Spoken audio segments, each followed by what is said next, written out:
Thinking Aloud. Conversations on the leading edge of knowledge and discovery with psychologist Jeffrey Mishlove.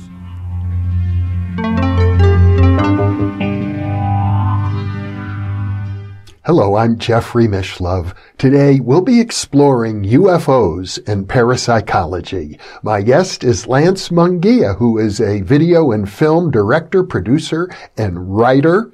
He is the co-producer with Russell Targ of the documentary Third Eye Spies, focusing in on the U.S. government's remote viewing program. Today we'll be discussing some of his own personal experiences. Lance also hosts a YouTube channel and an interview series of his own called Waking Universe. Now I'll switch over to the internet video. Welcome, Lance. It's a pleasure to be with you. Oh, thank you. Thank you, Jeffrey, for having me. I've been really excited to be on your show. It's a real honor to be here. I owe you a congratulations. Your documentary with Russell Targ was released last month. It's already doing extremely well. And I think of it as the most comprehensive documentary, to my knowledge, ever made about the secret U.S. government remote viewing programs. So it's very important. And the interesting thing is your own background prior to even meeting Russell and working with him. Well, yeah, it's a sort of a really interesting story, but I want to say that Third Eye Spies now has been out for about a month. And, it's on iTunes and, all over the world. And, you're actually in the movie, or you're actually in one of the iTunes extras with Marty Rosenblatt's group, in Vegas at, AppFest and, which is also on our YouTube channel. But, we shot so much fascinating footage with you, for the film that unfortunately I wasn't able to include because the subject matter was so varied. And, we had a great dinner with Stephen Browdy and Russell and you talking about old times at SRI and, so many great stories. And I'm actually cutting that now into a piece, for you to see and for your audience to see as well. Which I think we're also going to show at AppFest with Marty, in June. So, that'll be a lot of fun. And I'm glad that I finally get to, work that material into something that the public can see. Now, for the benefit of our viewers, AppFest refers to the Applied Precognition Project run by Marty Rosenblatt, and I've been involved. I've interviewed Marty several times, and I have often attended the annual conferences that they have because I'm a strong believer in the practical applications of parapsychology, and Marty is a great pioneer in that area, as is Russell. That's right. Yeah. So, I'm really, really happy with the reception of the film so far, and I'm just happy to be on your show. I think this is going to be a lot of fun. Mm-hmm. Well, let's start with this question. How did you first meet Russell Targ? Well, I'd been, sort of vaguely familiar with the work that was done at SRI, more so the Army program because there had been more sort of leaks that had come out over the years about it.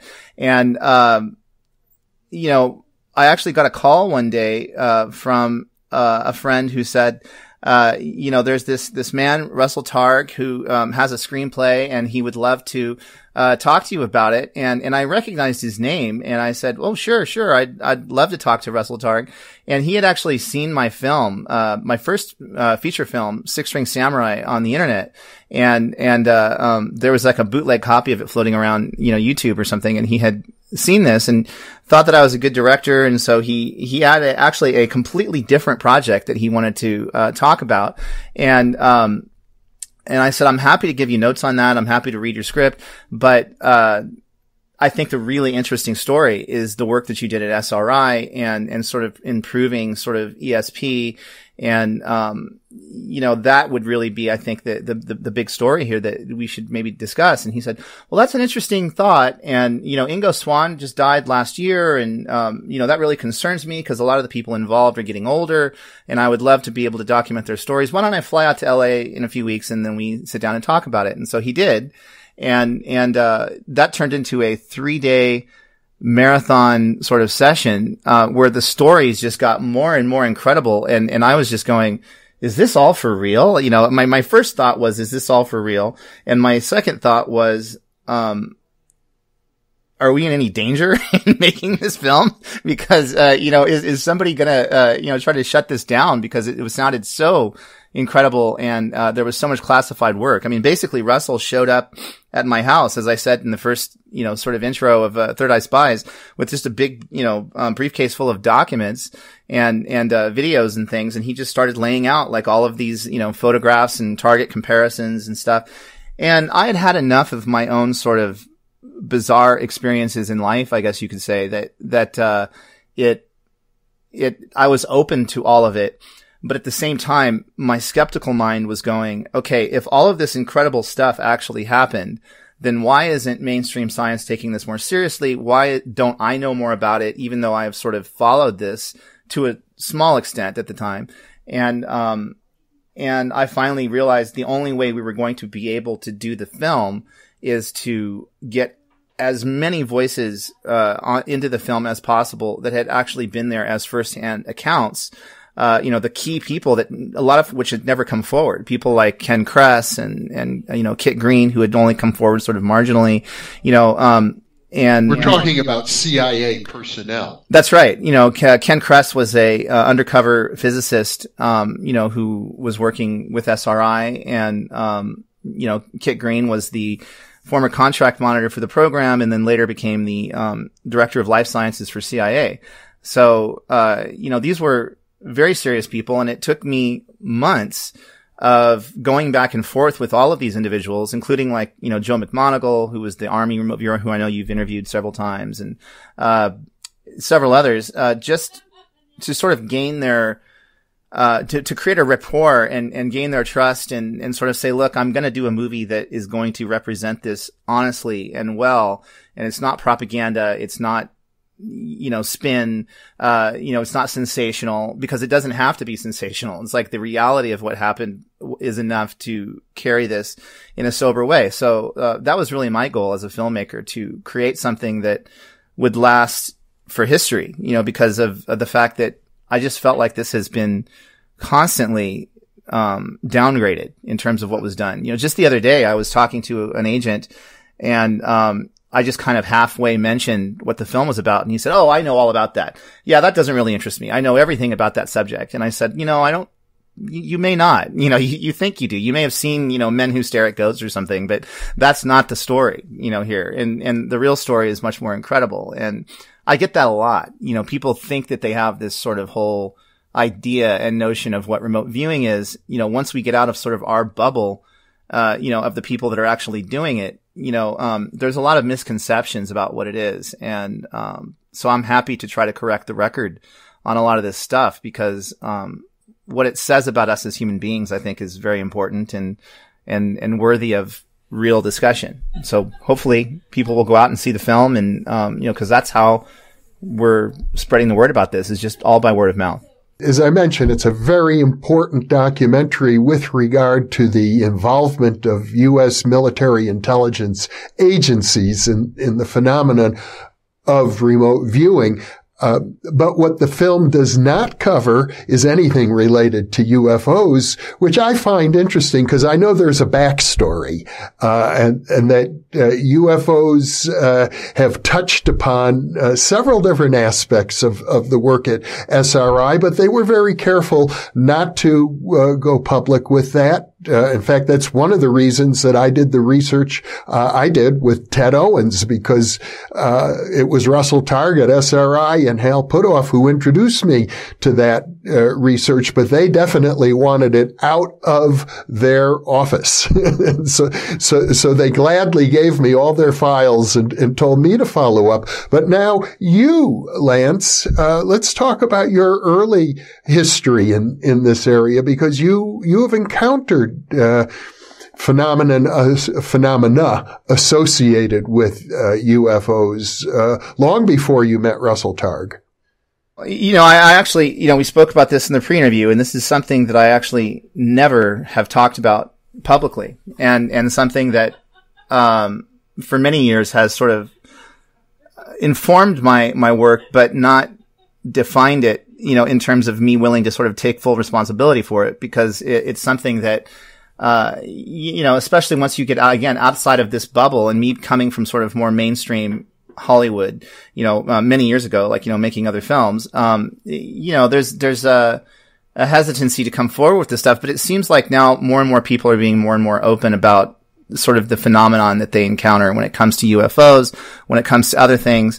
It wasn't something that we wanted to cover in Third Eye Spies, because Third Eye Spies, Russell always says one unbelievable thing at a time. You can't, just that one thing of what was done in the U.S. government remote viewing community was enough to sort of, I think, blow a lot of people's minds who are not exposed to the subject matter, even in the way that, this audience is. But growing up, I had a lot of bizarre encounters with, not just UFOs, but things like precognition. I would have a dream about, I'm driving down the freeway and I'm going to, a police officer pulls me over and, the highway patrol, and he's giving me a ticket, and he looks up and a gas station in the distance is on fire, and he says, "It's your lucky day today." And then, he would drive off to the gas station fire, and I said, "Oh, whew, I got out of that one." And then the very next morning, I'm driving down the freeway on my way to college, and in behind I see these like flashing lights, and I look down at the speedometer, and I'm going way too fast because it's like, these country roads, and then the cop just pulls around me and keeps going and gets off on the next exit where there's a gas station with a truck on fire. So little things like that. And, when you experience things like that, it's sort of, for the time that it happens, you go, "Oh, this is really interesting, and how bizarre." And then your day goes on, your week, your month, and then after a while you sort of just start to question it, and it becomes, is this just sort of a synchronicity that happened? And, but my most dramatic UFO story, I have a few, but my biggest sort of unexplainable experience, which you may be able to attribute to UFOs, it happened to me after I was, going through a bad breakup, and I was a lot younger. I was a little more than a teenager. And, I was driving back home to visit family over the grapevine, in Central California. To get to Central California from Southern, you go over this mountain pass, the Tejon Pass, and in the wintertime it gets very icy and snowy, and sometimes it's really foggy up there. Highway 5. Yes, I'm down I-5. I've been on it many times. Right. And I had actually been to Central California briefly, and I was on my way back. And it was icy. And at that time, I think it was probably like 3 a.m. or something. So it was very lightly trafficked up the Tejon Pass. And, I was going way too fast. I had a Camaro. At the time I was really into sports cars that were fast. And it was lowered. It was like, I had cut the springs and, like dropped it on the ground and, tinted windows, the whole thing. And, I was driving way too fast. And I was being really stupid about the way that I was driving, honestly, and I swerved lanes too fast. And in the swerving of the lane, the car just like spun, and this was on an icy road. It was very foggy. It wasn't snowing, but it was very, very cold. And the car just started just doing this on the freeway. And I remember my cheek being pinned to the glass. And I remember, me saying to myself in that moment, "Oh my God, what have I done? Dear Lord, get me out of this. I will never do anything this stupid again." I remember having that thought, like, I can't wreck like this. This is just not how it can end. And so literally, I mean, the car basically spun to the side of the freeway near the cement divider. And, I believe I was facing the wrong direction when it finally parked. And the only damage to the car was a slight scratch on the back bumper that, where it had kind of hit the cement divider as it came to a stop. And I had probably been doing at least 80 miles an hour, and so that alone was a miracle. I mean, it was a true miracle, and that's not even attributable to UFOs. I don't know how it happened, but it happened. And parenthetically, I might just say I had a similar experience once I shared with you in our earlier conversation when I was in high school, driving late at night on an icy road in Wisconsin. But go ahead. I don't mean to interrupt. It's amazing how when you tell someone, I've only told close friends this and, people that I've known for a long time. And it's amazing how many other people do have stories like that. And that alone is pretty amazing. But I was shooken up and I was completely stunned by the fact that the car had basically just parked itself on the side of the road. And I said, okay, the car started to vibrate. The way that it would vibrate probably if like a truck was going by really fast, but it was like a constant vibration. And I kind of thought, I kind of actually looked around, is there a truck nearby or something like that? And something inside my head or whatever you want to call it said, the car is about to fly. and which is a bizarre thing. And I just thought to myself, oh my God, the car is about to fly. And I blacked out. And when I came to, I was staring at something completely gray.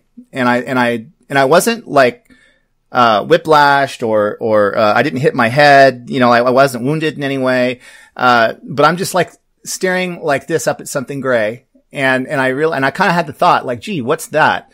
And then I realized it was the headliner of my Camaro and, which was gray.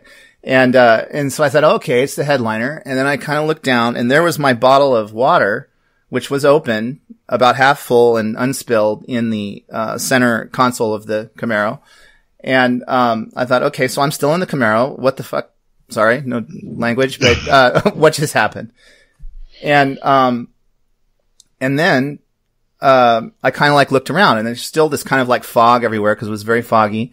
And I got out of the Camaro and I realized I'm standing in this clearing, that is at least a few hundred feet, maybe more up from the freeway because I can look down and I can kind of see the snaking lights of some cars on the freeway below. And I'm probably at least 1,000 yards or so from the actual freeway. So basically my car went from being in the center divider of the freeway to up on a hill without any, explanation for how I got there. And I checked the front of the vehicle and there was no damage. And that like completely blew my mind because I had no idea how I got there in a lowered Camaro. And you also mentioned to me there was no like a dirt road or anything. You could not possibly have driven there. You're in the middle of a clearing with no roads or leading there. No, there was no roads. There was no, you're talking about the Grapevine near Pyramid Lake there where it's just like brush and rock and gravel dirt. It's like sagebrush, and up the hill there, so yeah, there was no path. It was a chore for me to just climb down and get back down to the freeway.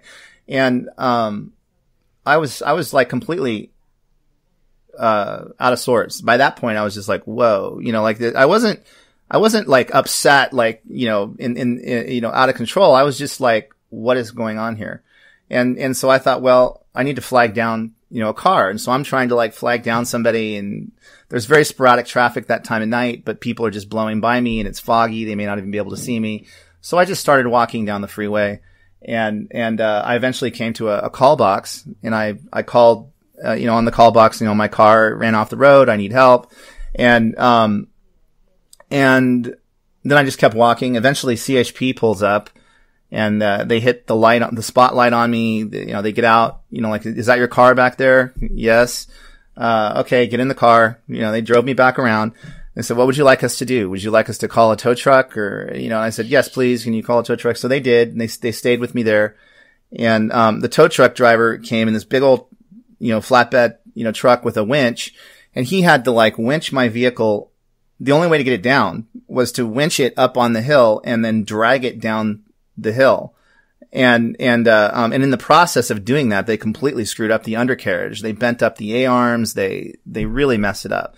And yet it hadn't been messed up on the way up. So in effect, your car teleported some 1,000 yards away from the highway. Yes. I mean, that's my hypothesis. I don't know how I could have gotten up there on the hill. But there's another interesting thing that later on made me think that this might be related to the UFO phenomenon, which is that I was also experiencing, dilated time, before this happened. When I had been driving down the road, it just felt like it was taking forever, to drive down the road. And I later on have learned that is a sort of a symptom that a lot of UFO, ET experiencers have. So, I can't say definitively what exactly happened, but it was pretty much the oddest thing that ever happened to me. If you even just take into account that the car basically parked itself, but it's like, if nothing else, I had a massive guardian angel, looking over me, that evening. And then the fact that I probably was still in danger being in the center divider of the freeway. I very easily could have still been hit, especially on a foggy night. And then I had that thought, oh my God, the car's going to fly. Where did that come from? What an odd thought to have. Mm-hmm. I would not have had that thought. Do you recall how much time transpired from the time you blacked out until the time you woke up, inside your car on that hilltop? No, I have no, it seemed instantaneous to me. I mean, I just sort of blacked out and then I came to, but when I came to, I was it was like awakening from a pleasant sleep. I wasn't like upset or woozy or nauseous or anything like that. It's like, that's why I was kind of just like, oh, how interesting. What am I looking at? It was the headliner of the car because my head was straight back, there were many, many odd things about the night. I mean, in fact, even the CHP that found me, they never gave me a breathalyzer test. I hadn't been drinking, but they never had me walk a straight line or really asked me much of anything. It was completely bizarre that they just sort of hung out and waited for the tow truck driver to come. So it's the whole thing was completely bizarre. So in this case, the unidentified flying object was your own car. Yes, that's right. Yeah. I'll probably never be able to live that down now, but yeah. And like I said, I can't definitively say anything, I've played with the idea of doing a hypnotic regression about it and trying to find out kind of what had happened, but, I haven't done that yet. So, we'll see. Maybe I'll do that at some point, but I mean, this was many, many years ago. I sort of suppressed it for a number of years and didn't really think about it, but, it just, I've had other inexplicable kind of things happen to me as well, but that was really the one that took the cake because for a long time after that, I did not fix the back bumper. I just let it, be sort of this one scratch, just to remind myself that sort of the impossible is possible and that, something was going on that, I did not understand. And I find that even when you have an experience that incredible, your skeptical mind afterwards kind of just starts to question it and go, I don't know, could this have been something else? What could have happened here? And we need these you need little reminders of the miraculous in your life, to sort of, keep going, I guess. Well, I think, it's an interesting story for the reason that it's, from a conventional point of view, completely unbelievable. Cars simply do not, fly like that. So from a conventional, point of view, the story that you're telling is impossible. It couldn't have happened. And yet you experienced it. I mean, let's say, for instance, that I thought a lot about this. Let's say I had just blacked out and then I, somehow hit the gas pedal and I started, up a hill. I mean, for me to wind up in a clearing, well parked without significant damage in any way to the car, in a lowered Camaro that you could barely fit I don't know, 5 inches of quarters under, that is very, very just unexplainable. I mean, I can't explain it. And years later, I was watching this, old 50s, UFO movie because a family member of mine loved these old movies and he had tapes and in it, like a guy is driving down the freeway and a UFO comes over him and picks up his car and like levitates it and moves it. And I thought, I can't watch this. I gotta change it. Cause it was just too bizarre. Well, that's, the implication that there was some other agency involved, that you didn't move the car yourself by psychokinesis, that perhaps there was some external force that moved your car in that instance. And what I wonder is how it affected you personally. Did you find any kind of spiritual or psychic awakening at that time?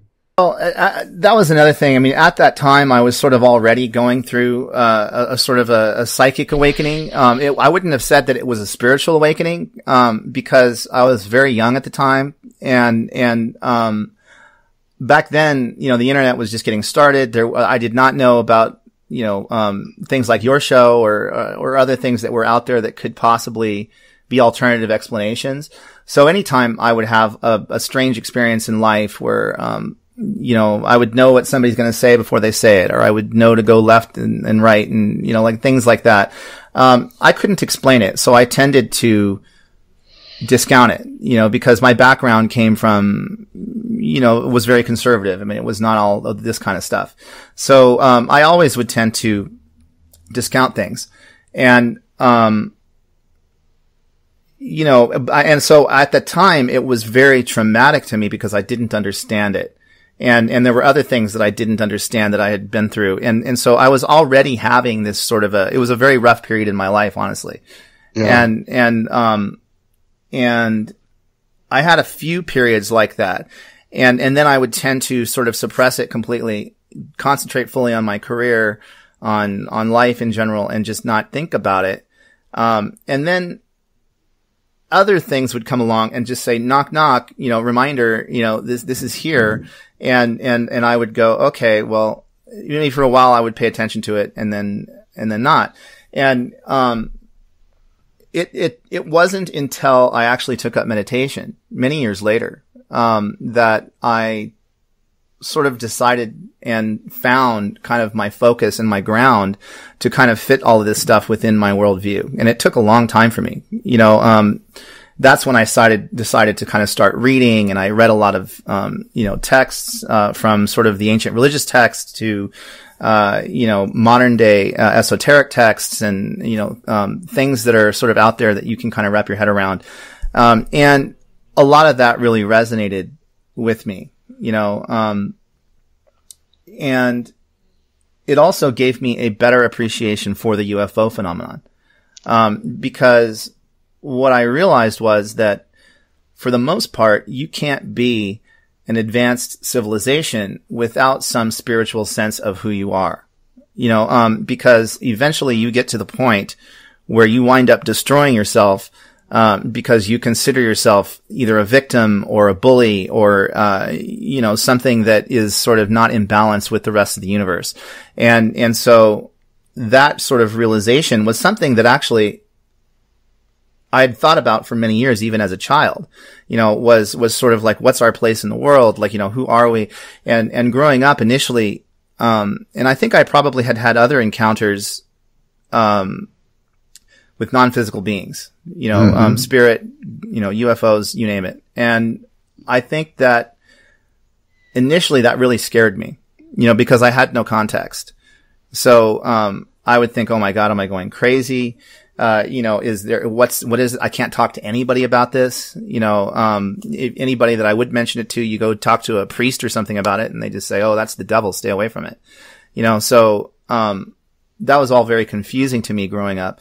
But as I got older, and as I sort of stopped caring as much, that's really what it came down to is that I realized, I can't let odd experiences throw me out of whack. I have to just basically say, okay, this is just part of like reality that I'm dealing with, and I have to just sort of accept it. And that then became a creative engine for me, and it became something that really drove me. And for a lot of years as an artist, I was trying to find success through what other people wanted me to do, or through what I thought would be a successful endeavor. And I did some successful work. I mean, my other, Six String Samurai, my first film, was, I think, a very cool action film. But I would still say to myself, I know I have stuff that I personally want to say as an artist and that I want to do, but I don't know yet really what I want to say. Like, if somebody asked me what I really think about the world, I wouldn't have been able to answer that question. But now I feel like I have a much more solid ground of sort of what I myself feel about the world. And I still remain kind of a discerning skeptic. Like, I would never jump to some conclusion about what would happen, but I have seen enough inexplicable things, both when it comes to the UFO phenomenon and completely different phenomenon, that I understand that our models are not complete. The scientific model is not complete. Even our spiritual models, although the model of the spirituality actually is pretty complete, we're not complete in understanding it. I think that a lot of times we tend to just cherry pick what a lot of the great masters throughout history have said. And then we still go right back to this sort of idea that we're all separate beings and that we're all sort of, every man, woman, and child for themselves. And that leads to a lot of suffering, and so, that's something I'm thinking about. Well, I did listen to a few of your, videos from the Awakening Universe series, Lance. And I was very impressed with the way you introduced yourself to your audience. In fact, I'd like to borrow that from you. You instead of saying your name, you say, "Hello, I'm another version of yourself." Yes.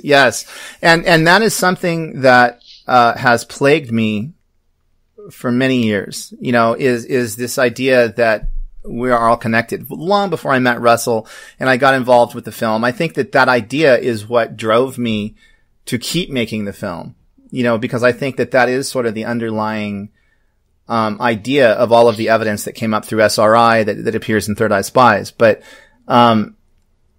it was something that even as a child, it seemed like when I was a kid, I understood that stuff better, and then it just gets drummed out of you. As you get older, because you're just around adults who say, don't say stuff like that. Like, I remember being a little kid and asking my grandmother who, raised me, who was a very devout, Christian, Catholic, actually. And I said, what does it mean when Jesus says, all of these things I can do, you can do too, or that we are, all a part of God, or that we're, our bodies are a temple and this kind of stuff. I said, doesn't that mean that we're like God, that we are all connected fundamentally to God? And she said, "Oh, no, don't say that. Don't say that." Like, it was like at that time, the view was not as pervasive that we should be okay with all of these really grand, things that have been done by Jesus and other masters in the past, and that we need to minimize ourselves. And it's like, and I found that it's like this, where I finally came to this many years later, is that it's a balance. Like, I'm not special. You're not special. Nobody watching this is special. It's just inherent, to all of us. And it's kind of up to our own, acceptance of, our own sort of inner knowing, and all of that it implies. And, to sort of, be more complete human beings, there's a lot of other stories I could tell you, where I had kind of experiences that sort of suggested that kind of thing to me personally. And the universe just kind of puts stuff in front of you and says, look at this, okay, now explain that, without, sort of understanding that we're all fundamentally connected. Mm-hmm. And so that's what I came to. And there was a point after I had sort of started my meditation practice where, I was no longer kind of in the mainstream film industry. And I had kind of purposely stepped back away from that in order to figure out what I wanted to do with life, really. And, where I kind of said, okay, I'm ready to move forward in a new way, and just talk about the things that I really sort of fundamentally think about the world, and also inform my opinion through others. And that led me to Waking Universe, the YouTube channel, and it led me to that phrase, "I'm another version of you," which, is also the tagline to we actually have a metaphysical shop here in Upland, that my wife has. And that's our tagline for our business. The name of the business is now Waking Universe. And, the film company is Conscious Universe Films, and we sort of split the building, and she does her thing and I do mine, but it's the fundamental principle, which also runs through all of the great religions. Namaste, where I end, you begin, where the, there's no separation between us. And I'm another version of you is the English translation of the Mayan version of that same phrase. I can't say it in Mayan, but, that was their standard greeting. When they would meet a new person or someone they hadn't seen for a while, they would say, hi, I'm another version of you. And I found that so profound and fascinating, that you see this kind of thing throughout all of the cultures that have been around for a long time, and it's humbling because it's humbling and it's empowering, because it makes us realize, yes, we're connected and we're powerful beings, but we're also the same thing, and where you have problems, I have problems too. Where you have successes, I have successes too. We uplift each other. And where your car starts to fly all by itself, maybe mine will someday. Trust me, it was not that fun of an experience at the time. I'll tell you another story, about, sort of that kind of thing. Like I had psychic experiences before, but, once I kind of started my meditation practice, the very first time I did it, I was using, binaural beats, because, I had always thought I couldn't meditate. My assistant at work said, you look stressed out. Why don't you take up meditation? And I said, well, I don't think I can do that. My mind moves too quickly and I've got so many things on my mind. I don't think I can settle myself. And she said, well, try binaural beats. And I did. And, let's explain for our viewers who may not know the principle behind binaural beats. Sure. Binaural beats are very, very low frequencies, that you have to use headphones. And, there's lots of app generators and things like that now that you can get. The Monroe Institute uses it to, instigate out of body experiences and, even remote viewing and things like that. But basically it's just super low frequencies that vary slightly from ear to ear. And the effect of that is that your left and right brain have to make sense of that signal in a different way than you normally would. So it actually puts your brain into, a meditative state, depending upon the frequency. They call it like fast food meditation. And a lot of old school meditators don't like it because they say, no, you need to learn the discipline and take years to, figure this stuff out. But I didn't have all of that time. So, for me, it was a very easy tool, to use. And I tried it the first time and had one of the most profound meditations I've ever had.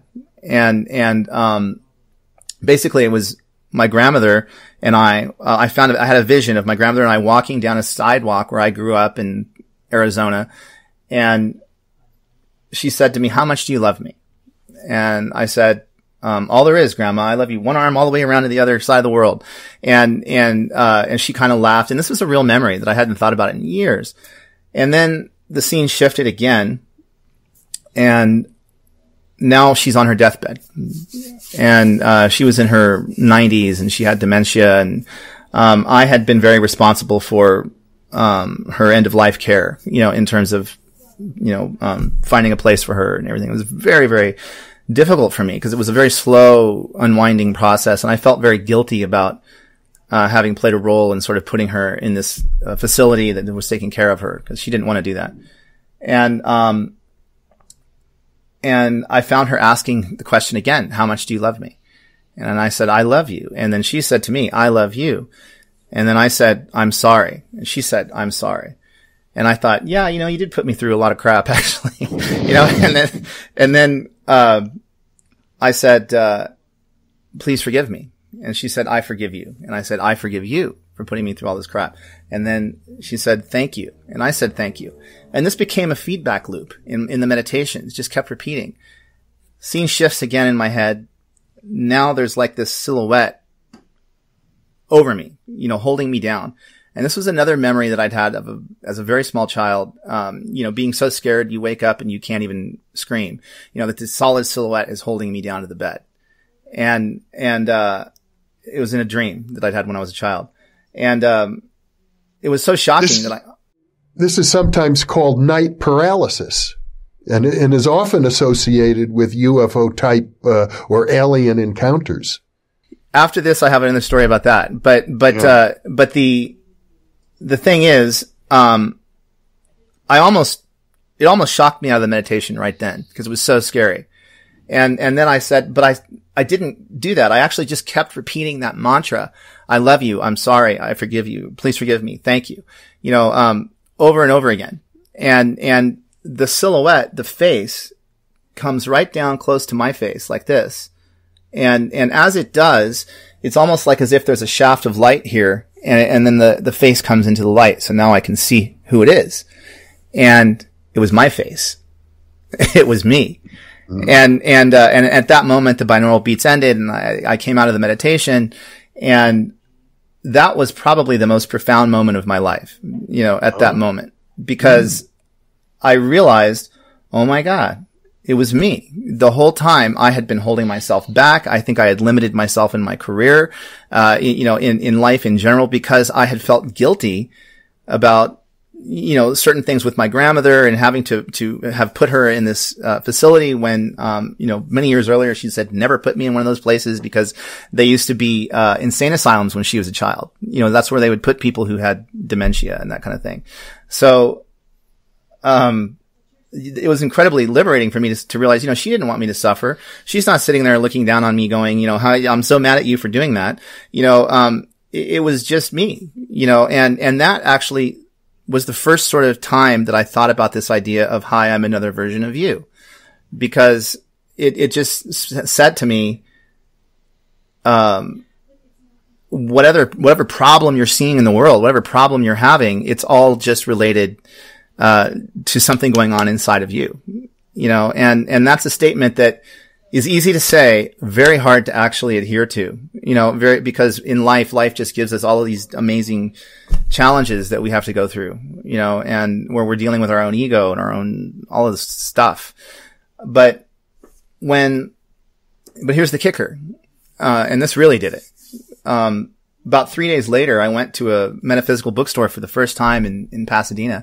And sometimes, I used to love to go to Bodhi Tree when it was open in LA, and I would go and just pick a book off the shelf and open it up and randomly, and then I would read it. And after I'd read a few pages, if it struck a chord, then I would buy it. If not, then I would put it back and get another one. And the Bodhi Tree had closed, and I went to a bookstore in Pasadena, Alexandria, to find a book. I just wanted to find a book to read. And so I picked a random book off the shelf and I opened it up, and in bullet points on the page, it said, I love you. I'm sorry. I forgive you, and thank you. This was the fundamental, sort of principle behind the, kahuna art of Ho'oponopono, and the book was by Dr. Lou Hen and Joe Vitale. I think it was Beyond Zero Limits, and it was just a book that I had randomly picked up. That freaked me out so much that I closed the book, put it back, and left the store. and then I thought about it for about 2 weeks after that. I thought, that was just bizarre that I had this dream and then, or this meditation, and then, here was this book. And so I finally went back and I bought the book. And it again served as kind of a reminder of things that had happened in my life and just sort of allowed me to sort of look at reality differently, because I think that a lot of this stuff just has to do with our view of reality. And we as sort of the observers of reality are also participants in what we see, and what, the doctor in Ho'oponopono had talked about was that, basically he felt that he was able to affect the reality of his patients, not by seeing them clinically, but by going into, his office and reading their case files, repeating that mantra, and then saying, what is it in me that is here that I have to experience this horrible thing in you? And then he would find that his patients would just get better, and so, that to me was very, very profound and sort of just, again, it was a reminder, that we live in a world that includes many mysterious things that we don't understand. And maybe our role in that world is a lot bigger than we actually assume. So let's repeat that phrase once again. Some people say, please forgive me. I prefer I forgive you. But it's, I love you. I'm sorry. I forgive you. And thank you. And I actually, after that, started doing a lot more reading about, Hinduism and Buddhism and, a lot of other, of the, very ancient teachings. And I found that idea of taking full acceptance of your reality from a loving, unconditionally loving place, so that no matter what you face, you're looking at as another version of you, going through this pain or anger or grief or whatever it is. And then you're taking full acceptance for it, and then you're having gratitude for it. And in that's what the Hindus and the Buddhists and, believe gets you off the wheel of karma. The Tibetans would say that was the way that you, become a Bodhisattva, or you become a, you create a Buddhaverse, basically is what they would say. Like where now reality kind of bends to your whim, which is, but the key point in that is that if you really mastered those phrases in total in your life, then you would never have need to use your power in any kind of real way that would harm anyone. So it's kind of like nobody is ever going to give you the keys to the kingdom unless you don't really need them. And so that to me was so profound when I found that the same phrase was about gratitude and forgiveness and karma being the lesson, it's not punishment. It's not, you did me wrong, so I'm going to do you wrong. It's just, what's the lesson in this? Like, what can we learn from this situation? And then once you've learned that lesson, you don't need to re-experience the lesson anymore. You're off the wheel, and we're all hamsters on this wheel right now because we're, constantly,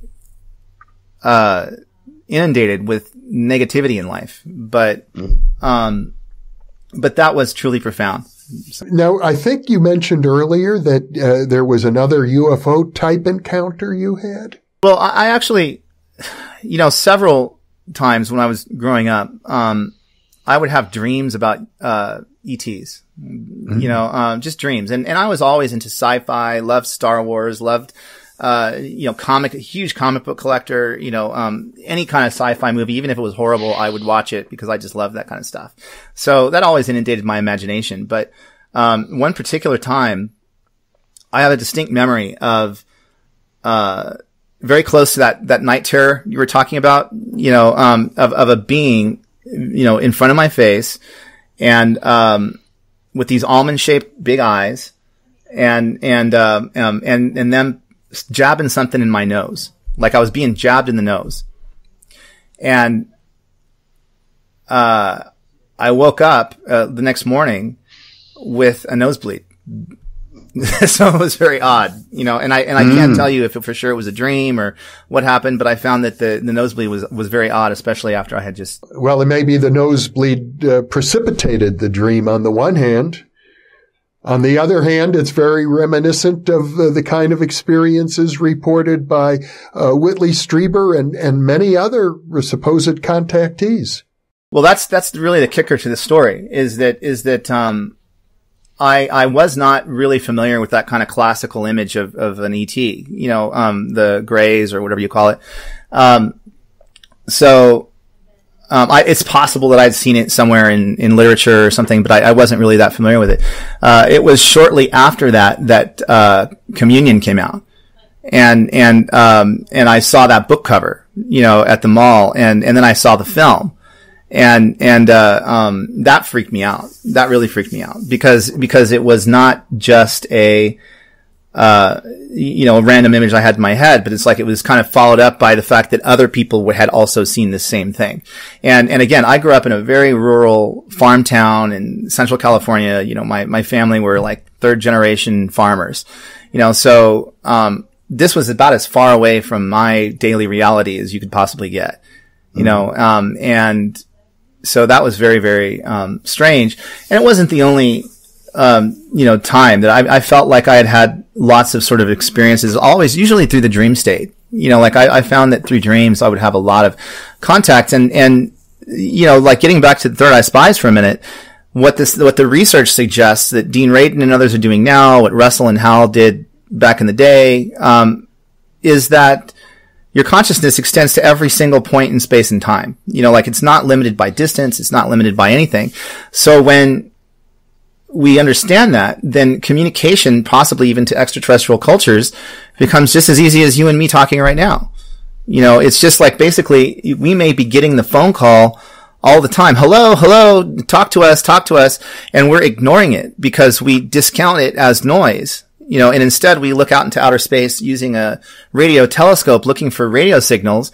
And there's probably cultures out in that cosmos saying, that's the dumbest way to communicate. Why would you possibly do that when you have the power of your own consciousness? I know in your video series, The Awakening Universe, you focus quite a bit on channelers.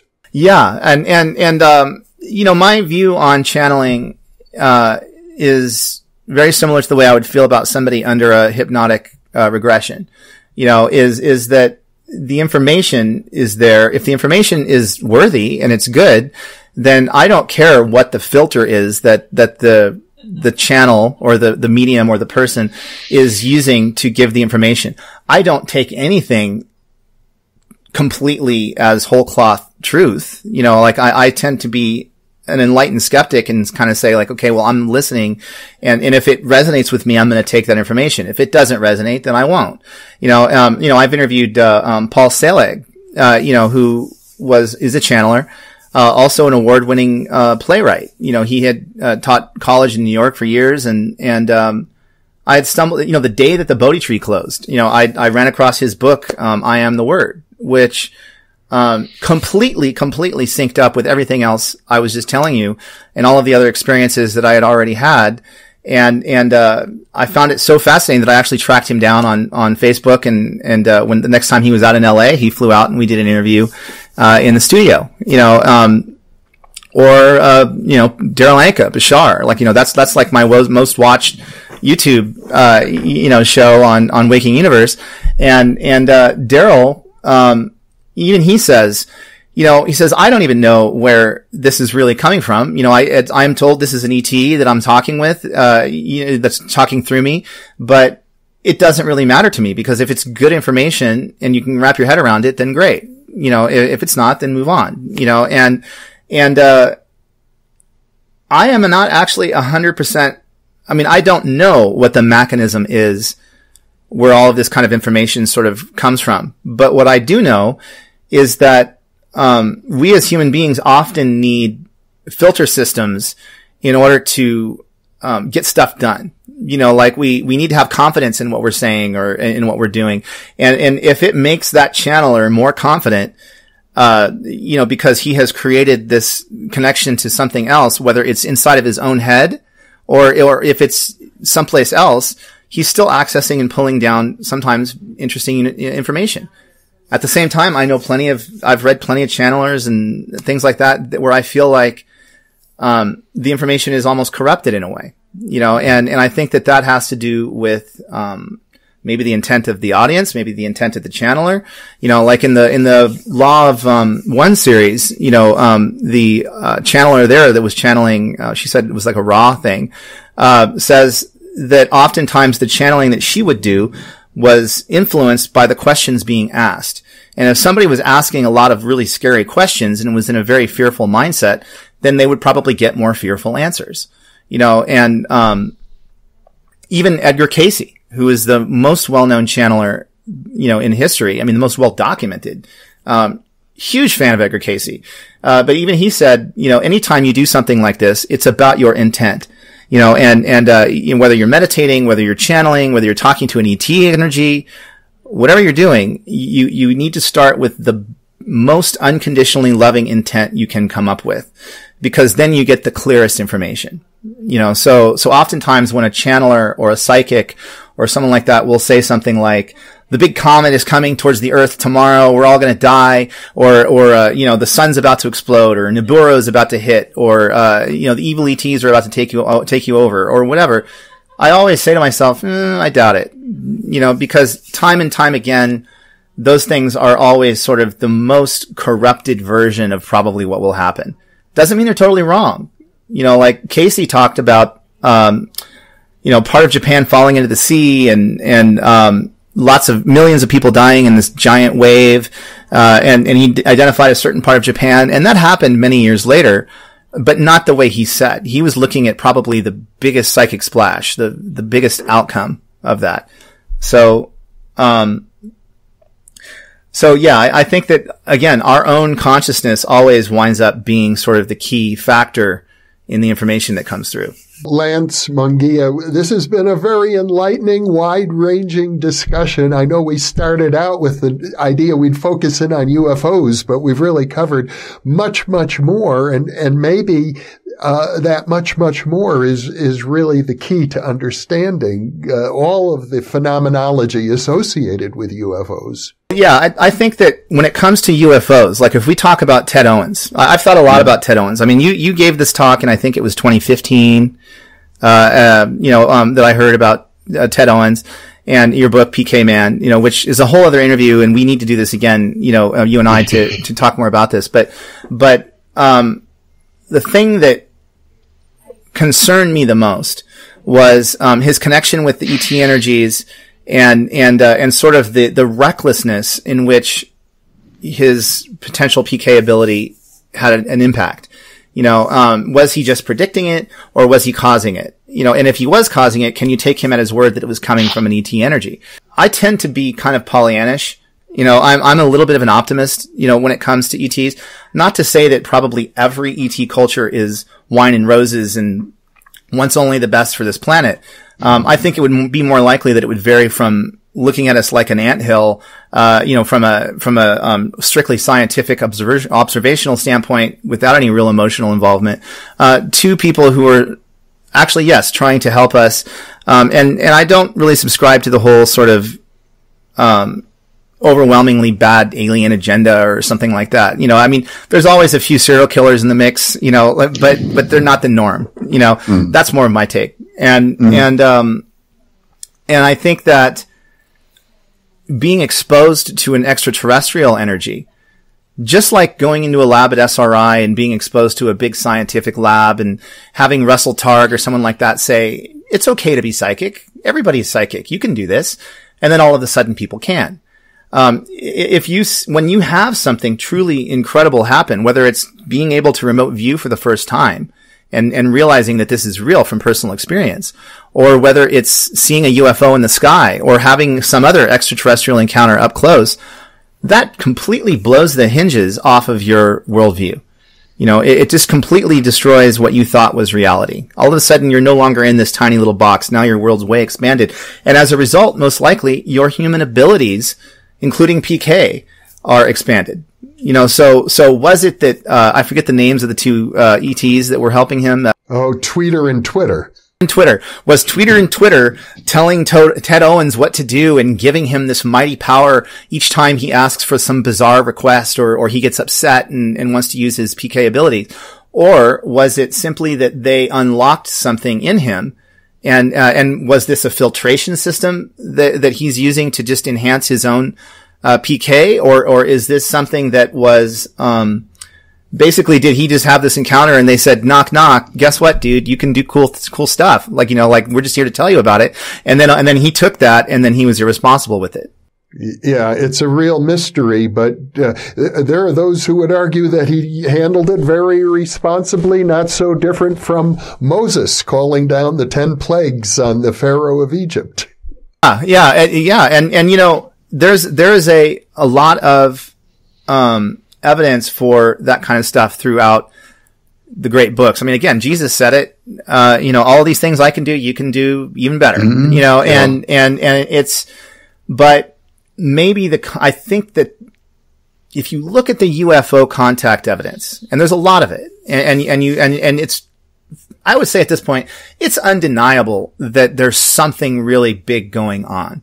You had ATIP, which Hal Puthoff was involved with, and Kit Green. Actually, I can't say that Hal was involved with ATIP. He was involved with To the Stars Academy, which previously was the UFO Pentagon Threat Assessment Program that Bigelow was running. But, Hal has been involved, Hal Puthoff, who was in our film, has been involved with the, Robert Bigelow, companies for many years. I know that just through conversations with him.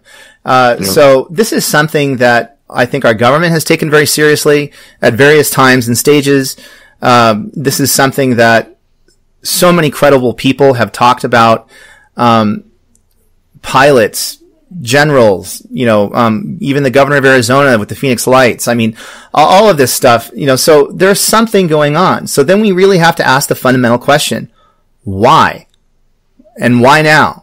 Why now? Like, if it was a UFO, why would an extraterrestrial presence, or an angel, or whatever you want to call it, whatever your belief system is, stop my car and then put it up on a hill, if that was the case? I don't know.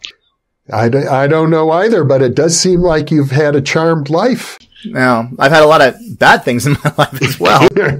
Well, I think we all have, but it's quite interesting that after having had an assortment of experiences like this, you encounter, of all people, Russell Targ, and who shares with you a complete story, never before fully told, of his involvement with the CIA and U.S. military intelligence.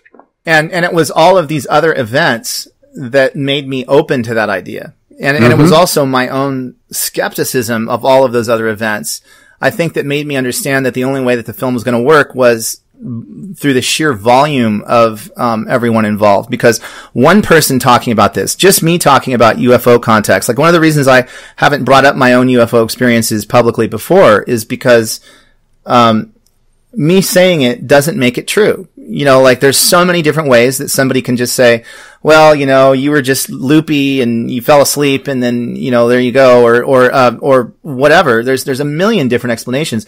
Only firsthand experience, really, can light the path for this. It's like, it's up to each individual person to figure out where they stand on all of this stuff.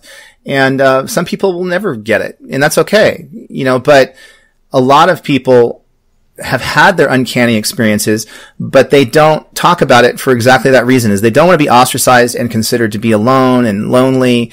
And that bothered me for a long time. And it's why I never talked about this kind of stuff. But it's like, I've had many, many dreams and meditations now where I feel like I'm connecting to, other presences that then can be verified later by either reading something or seeing something. And, the gist that I get out of all of this is that the ET presence and these UFO encounters, in large part, are not negative at all. I think it's more like a concerned big brother or a parent saying, you've been staying out late, you're drinking too much, get your act together, or, it's going to be over for you. And I don't mean that personally from my perspective. I mean as a planet.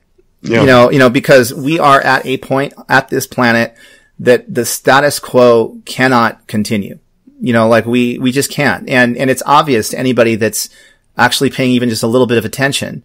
And I think that once we became a nuclear power, like once that we really started the degradation of the ecosystem of the planet in full, in high gear, that I think that the extraterrestrial presences that are, sort of connected to us through a consciousness level, kind of said, we better check this out and we better start to, really investigate what's going on here. Because, and I also think that when it comes to ETs, part of the reason that people have blackouts, part of the reason that people don't really have conscious memories of this, and I wouldn't be surprised if it was a lot more common than we even know, is because an ET energy or any other energy that might come into this planet can't fix our problems for us.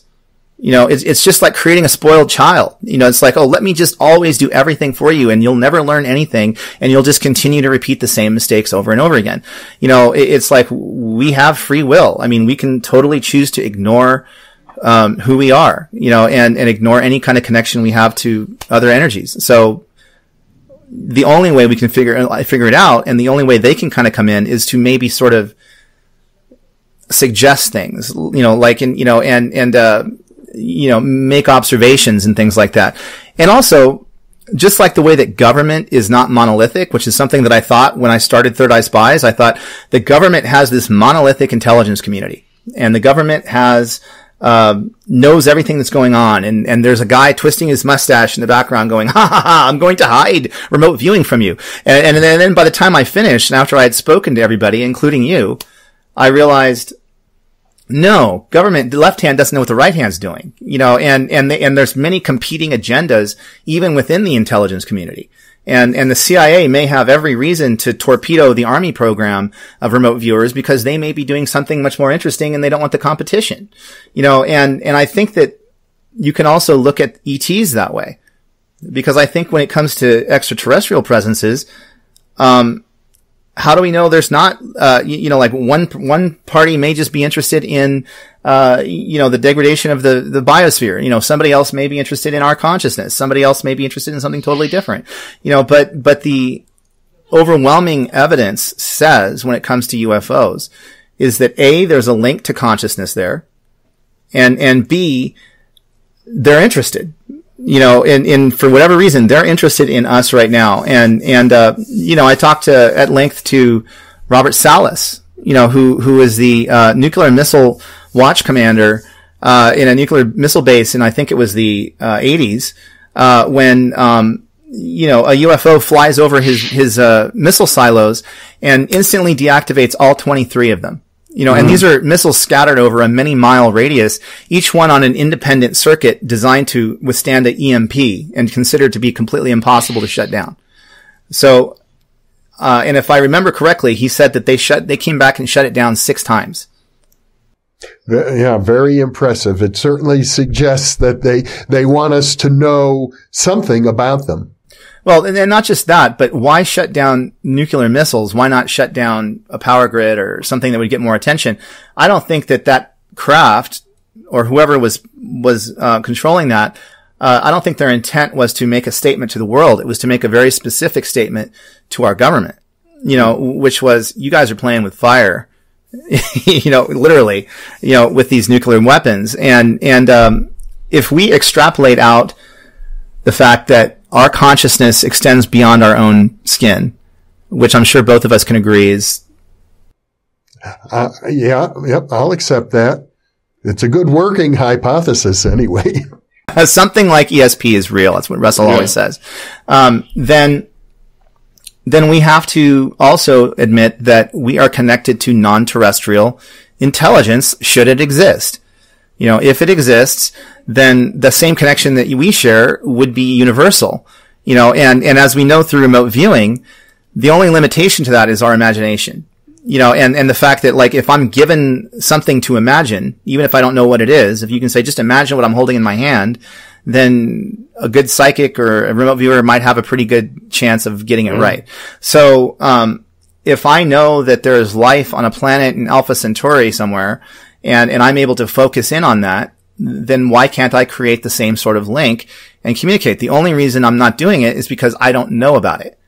As soon as I know about it, it gets a lot easier, and then if I create that pipeline, and that pipeline is say 1 million years ahead of us, and they go, oh, good, somebody picked up the phone finally. Here, let me beam all of this really cool information at you and see what you'll pick up. And maybe that's where somebody like Uri Geller or somebody like Ted Owens or something like that can then do some things that science doesn't understand at that point, because basically something has been unlocked that they already had but just weren't aware of. And I think we can go down the path with Ted Owens, or we can go down the path with like Dr. Luhan and Ho'oponopono and and I think it all just depends on our emotional state. Yeah. We could choose life, or we can choose revenge and fear. Right. Yeah. And revenge and fear, just kind of doesn't sound as appealing to me, but I mean, maybe to some people. Well, Lance Mungia, this has been a delightful conversation. Thank you so much for being with me today. Oh, thank you, Jeffrey, for having me. This is a really a lot of fun. It's very different for me because I usually don't talk about a lot of this stuff. But thank you for allowing me to share it and being so open. Well, I appreciate it. You've obviously had enormous experiences, and it shows that you have digested them. There's really a lot of wisdom coming through in this interview, and I'm sure our viewing audience is going to resonate and appreciate it. Oh, thank you, Jeffrey. Thank you. And please, our film has been seen, Third Eye Spies, but I think that a lot more people have to see it. It's a very small audience overall yet that has seen this. Well, I want to second that sentiment, and I know how hard you have worked on that documentary for many years. So I can't recommend it highly enough. I think it's probably the finest documentary that's ever been made in the area of the paranormal, and I think all of our viewers will want to see it, Lance. Jeffrey, and from you, that means an awful lot, and I appreciate your time, and I appreciate your audience's time for listening to me go on about my crazy stories.